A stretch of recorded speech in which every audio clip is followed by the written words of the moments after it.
In fact, water pollution is one of the main ways that human activities harm our environment. The most common type of water pollution, called nutrient pollution, comes from the nitrogen and phosphorus in things like agricultural fertilizers, human sewage, detergents, and animal wastes. The badly polluted water we see here is in a lake that has been contaminated by the runoff from nearby farm fields.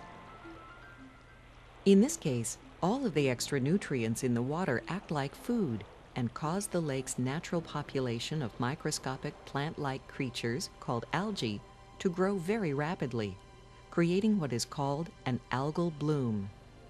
The billions upon billions of new algae cells have turned the water into a thick green soup, which is not good to drink and is not good to swim in. After an algal bloom occurs, the overcrowded algae die and decay. When this happens, life-supporting oxygen in the water is used up by decomposer bacteria.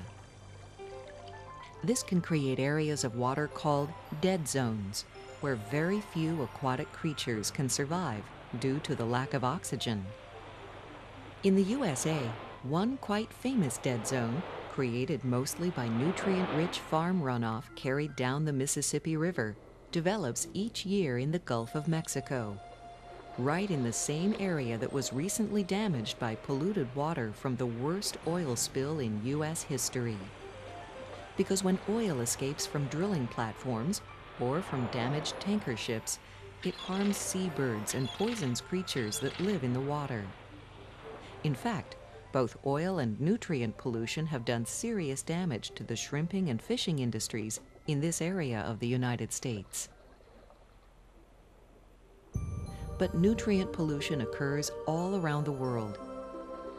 In rivers like this one in Asia, much of it is caused by the millions of gallons of untreated human waste or sewage that pours into its waters each day. Besides creating dead zones, sewage-polluted water causes other problems too, because it tends to be packed with disease-causing organisms. In fact, waterborne diseases from sewage-polluted water result in the deaths of nearly 2 million people each year. That's because, worldwide, huge numbers of people use contaminated water every day for washing, drinking, and bathing. And that's why every nation in the world needs to have proper sanitation facilities and sewage treatment plants that remove pollutants and disease-causing organisms from water. Chemical poisons are another main cause of water pollution. They get into our environment from activities like farming, mining, and manufacturing. For example, the poisonous insecticides sprayed onto crops can easily wash into streams and harm aquatic creatures. Insecticides create other problems too, because besides killing the destructive pests they were intended for, the deadly sprays also kill beneficial insects like honeybees and can destroy helpful organisms in the soil too. That's why right now, some farmers are switching over to organic farming methods that don't rely on poisonous chemicals or artificial fertilizers, and doing so is proving to be very beneficial to the environment.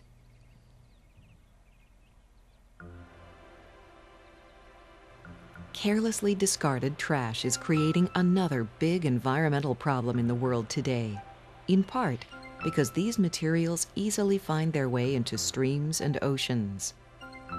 Plastic, which makes up most of the trash on the beach we see here, is an especially troublesome material because it doesn't naturally decay, so it remains in the environment for a very long time, often creating an ugly mess which can make a trip to the beach rather unpleasant.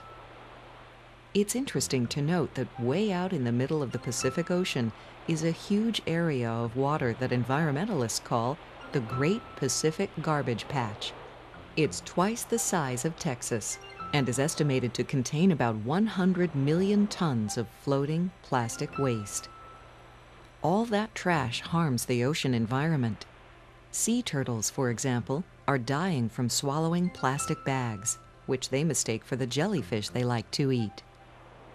The trash pollution of Earth's waters and shores would end quite quickly if people stopped littering, shopped with reusable bags, and started using biodegradable packaging materials that break down quickly into substances that don't harm our environment.